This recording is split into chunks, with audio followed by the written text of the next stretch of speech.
అమ్మా నమస్తే. నమస్తే అమ్మా జయ. మిమ్మల్ని చూసినాక ఆ, నాకొక ప్రశ్న అడగాలనిపించిందమ్మా. చెప్పండి అమ్మా. యాక్చువల్‌గా నేను ఇంట్లో కూడా ఫేస్ చేస్తున్నాను మా పాపతో. ఆ, దగ్గమ్మ, ఆ, ముక్కు పట్టేయటం, దిబ్బడ, ఉమ్, ఊపిరి నైట్ అయితే ఉమ్, ఫ్యాన్ శాంతం తగ్గించేసి, ఉమ్, శాంతం లేకపోతేనేమో ఉండలేకపోతున్నాం. ఉమ్, అందుకని ఫ్యాన్ ఉంటే తనకేమో బ్రీత్ అందట్ల, ఉమ్. ఊపిరి ఆడనట్లుగా.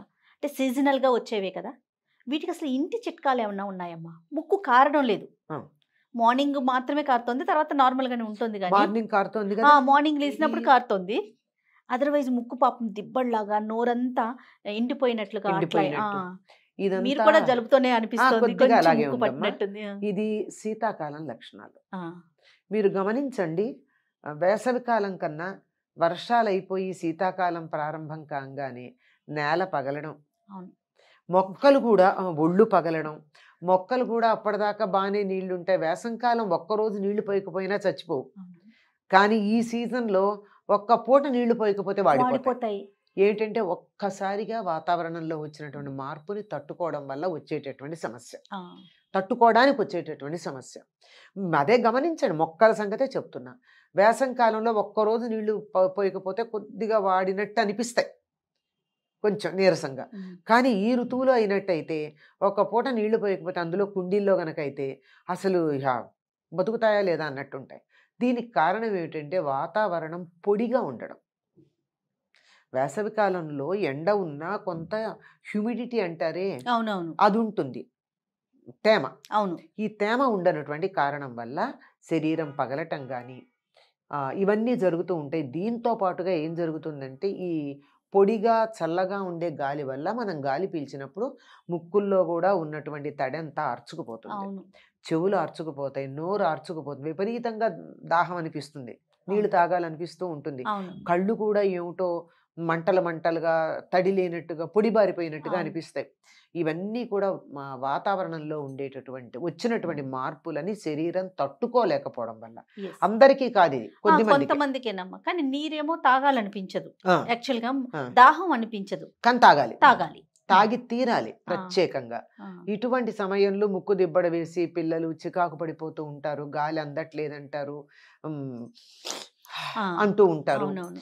అటువంటి సందర్భంలో వాళ్ళకి లోపల ఎక్కడో కొద్దిగా జలుబు లాంటిది కనుక ఉన్నట్టయితే అమ్మా! అది కాస్త బయటపడిపోయి పలచబడిపోయి బయటకు వస్తుంది. సాధారణంగా పొద్దున్నే లేవంగానే టపటపటపా తుమ్ములు వచ్చేస్తాయి, ఆ! వరుసగా అవును. చాలా వచ్చేస్తాయి.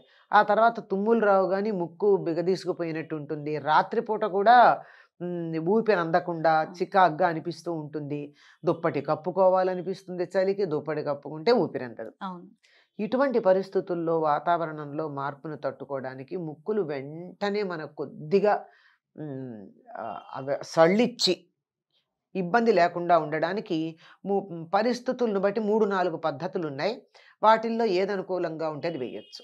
చెప్పండమ్మా. ఒకటేమిటంటే, మంచిది ఎటువంటి కల్తీ లేని ఆముదం కానీ, హుహు. నువ్వుల నూనె కానీ కొద్దిగా వెచ్చబెట్టి, అస్సలు వేడి ఉండకూడదు, చల్లగా ఉండకూడదని మాత్రమే అర్థం. ఓహ్! అసలు అది వేడి కనిపించకూడదు కానీ చలి ఉండకూడదు. హుహు. అట్లా ఉన్నది 2 ముక్కుల్లోనూ గనక వేసినట్టయితే హ్మ్. కాసేపటికి చికాగ్గా అనిపిస్తుంది, మరి ఇబ్బంది ఉండదు. కాస్త ఆ లోపల ఉన్నటువంటి తడంతా ఈ నూనె వల్ల కాస్త నెమ్మదిగా అవుతుంది. కొబ్బరి నూనె వద్దు. ఆ! కొబ్బరి నూనెకి వెంటనే గడ్డ కట్టే లక్షణం ఉంది కదా. కొబ్బరి ఓకే. నూనె మంచిదైతే అవునవును. గడ్డ కడుతుంది, అందువల్ల ఇబ్బంది అవుతుంది. నువ్వుల ఆ నూనె నువ్వుల కానీ, నూనె ఆముదం కానీ కానీ ఆముదంగానే ఒక చుక్క, ఒక ఒక్కటే డ్రాప్. ఈ 2 ఇందులో ఒక చుక్క, ఇందులో ఒక చుక్క చాలు. ఆ! అది ఎవరికి వాళ్ళు వేసుకోవడం కష్టం, ఇంకోళ్ళు వేయాలి. అవునవును. పెద్దవాళ్ళు బాగా అనుభవం అయితే తప్ప. అవునవును. దానివల్ల కాస్త ఈ గాలి రాకపోకకి హ్మ్. కాస్త లూబ్రికేషన్ అంటారు, అట్లా జరగచ్చు. ఓకే. ఇది మామూలుగా ఎటువంటి ఇబ్బంది లేకపోతే. హ్మ్. బాగా బ్లాక్ అయిపోయినట్టు అనిపిస్తే ఏం చేస్తారంటే, పొద్దున తుమ్ములు వచ్చాయి కదా, తుమ్ములు వచ్చేటప్పుడు అక్కడ ఏదో కొంత బ్లాక్ అయిపోయి ఉంటుంది. ఆ! అందుకని మన సేఫ్టీ పిన్ ఉంటుంది, దానికి ఓ 2 మిరియాలను గుచ్చి కష్టపడి హ్మ్. స్టవ్ దగ్గర పెడితే అవి కాలుతాయి, హ్మ్. పొగొస్తుంది దాన్ని. అది ముక్కు దగ్గర పెట్టి ఆ పొగ గనక పీల్చినట్టయితే కొద్దిగా కారంగా, ఘాటుగా, ఉక్కిరిబిక్కిరి అయినట్టు అనిపిస్తుంది. హ! అని కంగారు పడతారు పిల్లలు. హ్మ్. దాంతో తుమ్ములొచ్చేసి లోపల అడ్డుకున్న ఫ్లెమ్ లాంటిది, పడిసెమంటారే, అవునవునవును. అదంతా బయటకొస్తుంది. కళ్ళు కూడా మండి కళ్ళల్లో కూడా తడొస్తుంది. అప్పటిదాకా పొడి బారిపోయినటువంటి కళ్ళు ఓ కాస్త తడవుతాయి. ఆ ఇబ్బంది కళ్ళు అప్పటిదాకా గరగరగా ఉంది, కళ్ళు మండుతున్నాయి అలా అనిపించేది పోతుంది. ఇది కాకపోతే మనకిప్పుడు అందుబాటులో లేదు కానీ పూర్వం ఉండేది. కుంపట్లో బొగ్గు ఉంటుంది కదమ్మా! ఈ రాక్షస బొగ్గు లాంటిది కాదు. మామూలు బొగ్గు. రాక్షస బొగ్గు అంటే తెలుసు తెలీదమ్మా కదా! నాకు. అయ్యో! తెలీదా? రాక్షస బొగ్గు అంటే ఈ రైల్లో వేసేవాళ్ళు బొగ్గు. అది సింగరేణి కాలరీస్‌లో వాటిల్లో తవ్వేది పెద్దగా ఉంటుంది పెద్ద కదా. పెద్దది మిలమిల మెరిసిపోతూ ఉండేది. అది ఐడియా రాక్షస వచ్చింది. బొగ్గు. ఓకే. ఇంతంత బ్లాక్స్ ఉంటాయి. అవునవును. అవును. గుర్తొచ్చిందమ్మా. అది. అది కాక మనకి ఇంట్లో ఇస్త్రీ పెట్టెలో మనం చేసేవాళ్ళు చేసి చూస్తాం. అచ్చేరు. అది చిన్న అది బొగ్గులు. మామూలు బొగ్గులు. కట్టెలు కాలిస్తే వచ్చే బొగ్గు. దాన్ని వాడమంటారు. దాన్నే వాడతారు. ఈ రాక్షస బొగ్గు టపటపటపలాడి దాని నుంచి బాగా రసన్ ఇవొస్తాయి. లాగా వస్తుంది కదా. అది దాన్ని మిడుగురు పురుగుల్లాగా వచ్చేటటువంటివి ఉంటాయి. రవ్వలుంటాయి. నిప్పు రవ్వలు. అవి రాకూడదు. అందుకని ఈ రాక్షస బొగ్గు కాకుండా మామూలు బొగ్గు ఉంటుంది కదా! దాని మీద కదా వంట చేసుకునేవాళ్ళు పూర్వం. ఆ వంట చేసి ఆ బొగ్గు కణకణ మండుతూ ఉన్నప్పుడు దాన్ని తీసి దాని మీద మంచి పసుపు అంటే ఘాటైన పసుపు ఉంటుంది. అది వేసి ఏదో ఒక చిన్న జాలి లాంటి దాంట్లోనో, ఒక గరిటె లాంటి దాంట్లోనో పెట్టి ఆ మండుతున్న బొగ్గుని దాని మీద పసుపేసి ఇలా దగ్గరగా పెట్టి అని ఆ పొగ పీల్చినట్టయితే అది కూడా లోపల ఏదన్నా ఉన్నట్టయితే క్లియర్ చేస్తుంది. ఇది పొడి బారిపోవడం వల్ల వచ్చిందంటే నూనె వెయ్యాలి. అమ్మా. లేదు ఇలా తడిగా బ్లాక్ అయిపోయింది అని ఫ్లెమ్ వల్ల అయినట్టయితే ఈ 2 పనులు చేస్తే మాత్రం వెంటనే జలుబు తగ్గుతుందమ్మా. అంటే ముక్కు క్లియర్ అవుతుంది. ఇంకా బాగా జలుబుండి సాధారణంగా చిన్న పిల్లలు 3, 4 ఏళ్ల పిల్లలు ఉంటారు. వాళ్ళు ఈ వేటికి ఒప్పుకోరు. ఒప్పుకోరు కదా! వాళ్ళకి పైగా ఫ్లెమ్ ఉంటుంది ముక్కులోంచి పడిసం. అదేమో ఇంతంత గడ్డలు కట్టేసి అప్పుడప్పుడు గట్టిగా బయటకొస్తూ ఉంటుంది. అవును. అవును. కదా!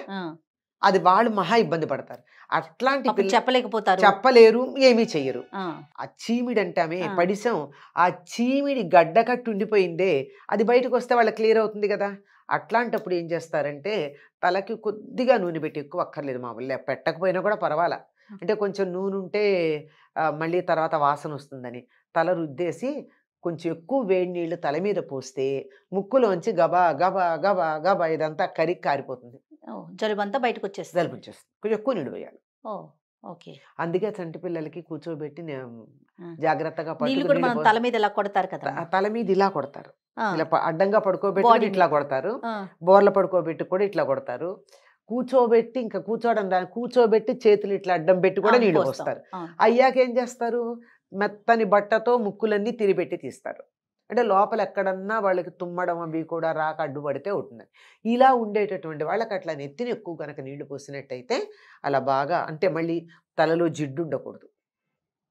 మొత్తం అంతా క్లియర్‌గా మరి షాంపూ పెడతారో, కుంకుడుకాయ లాంటిది పెడతారో అది మంచిది. కుంకుడుకాయ పెడితే ఉన్న జలుబు కాస్తా పోతుంది. అమ్మా. హాయిగా వస్తుందమ్మా. ఇప్పుడు వచ్చేటటువంటి దానికి మాత్రం తప్పనిసరిగా ముక్కులు బ్లాక్ అయితే మాత్రం ఈ 2, 3 పనులలో ఏది గమనించుకుంటాం కదా మన ఇంట్లో ఏది ఉందో దానివల్ల చాలా ఉపయోగం ఉంటుంది. కఫం తగ్గాలంటేనమ్మా? కఫం తగ్గాలి అంటే చంటి పిల్లలు అనుకోండి తమలపాకు తెచ్చి పూర్వం బొగ్గుల మీద పెట్టేవారు.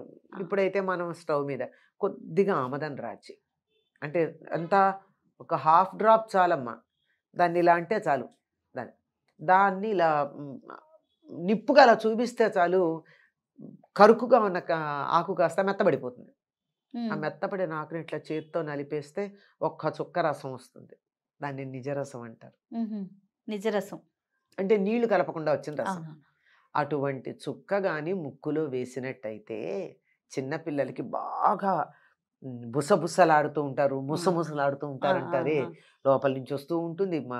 వాళ్ళకి తుమ్మడం రాదు. పసిపిల్లలు కనీసం తుమ్మలేరు. వాళ్ళు తుమ్మితే కూడా ముక్కిలా ఉంటుంది. అడ్డంగా పడుకుని ఉంటారు కదా, ఆ ముక్కులో గనక వేసినట్టయితే వేసి కూర్చోబెట్టుకోవాలి.